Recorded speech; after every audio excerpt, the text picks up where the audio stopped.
We offer outdoor ed programming and for the York Region District School Board for grades 2, 4, and 7 students. Today specifically, we are working with a grade 2 class who selected the Bears Beware program. The black bear in particular, and just go through a kind of a year traveling, starting with hibernation.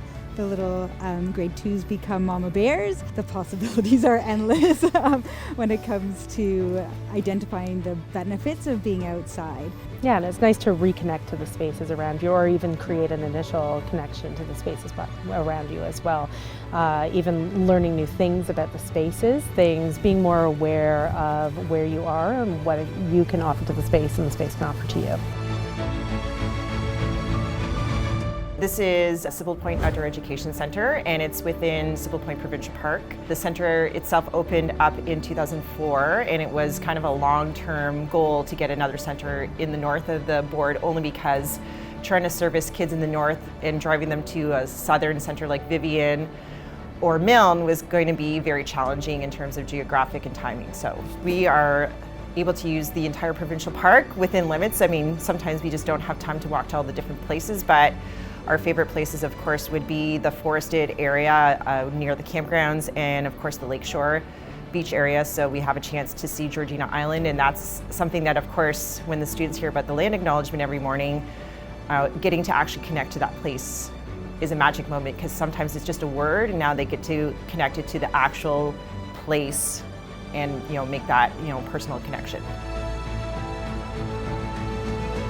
So Vivian Outdoor Resource Center, it's a place where children come every single day, and they come to experience the outdoors and get to enjoy and learn about animals, learn about just the outdoors in general. So today's program is based on the different types of animal groups, and that's part of the grade 2 curriculum. So we started the morning with animal orienteering, so they're finding different characteristics of all the different animal groups. Bork is about to celebrate its 50th anniversary of operating as an outdoor center. Very excited, very privileged to be in the position where I get to be part of the process. It's really amazing. It's been 50 years of teachers working here, students 5,000 plus a year. So in 50 years, we've had over 250,000 students come through those doors over there. We're at the Burlington Outdoor Resource Center, which is one of 5 outdoor ed centers with our school board. And we have the privilege of being the oldest outdoor ed center. It's an old schoolhouse from the 1800s. And we're on the Humber River watershed in the west part of York Region. Burlington Outdoor Resource Center, we call it BORC for short, since it has such a long name. It's the oldest running school in our board. So children have been learning here in the 1800s when it was a one-room schoolhouse. And then a very clever, forward-thinking principal said this would be a great home base for outdoor ed, and students have been coming here for more than 50 years. So this morning we started off turning all the kids into detectives. They went around learning about different trees and birds that are in the area. And so we have 7 different trees and 7 different birds set up all around the property that are on different signs that the kids have to run around and try to find. But I think the biggest excitement is seeing kids come out here every day, seeing them really thrive in the outdoor environment, and really seeing how kids break out of their normal structures in order to just have fun outdoors and be themselves. So right now I'm actually in the Milne Dam Conservation Park, and this is right outside our indoor classroom that's connected with the Roy H. Crosby Public School. And it's really special because we were able to actually teach kids in an urban environment. It's an urban park, and actually it's part of the largest urban park in North America.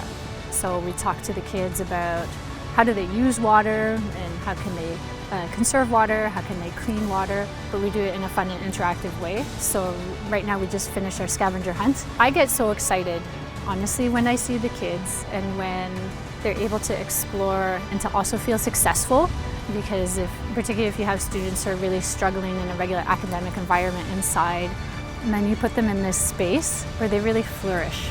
They're living their best lives. I feel like it's the games, because they're all really, really fun. My favorite part of the day was when we had the scavenger hunt. We were looking for pictures, so then they had stamps on them. So I actually learned that the white cedar tree, it's one of the 4 sacred trees to the Indigenous peoples of Canada. And those trees are including sage, sweetgrass, and tobacco. I learned a lot of things that I didn't know. I saw like a lot of cool stuff. It's been fun, tiring. We learned a lot.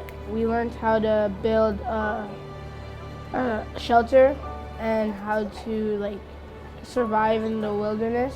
It was so fun making the dens, and it was so fun learning about bears. Honestly, my main reason why I think people should spend outdoors is because hearing the sounds of birds and the birds flying is really what I like to basically see.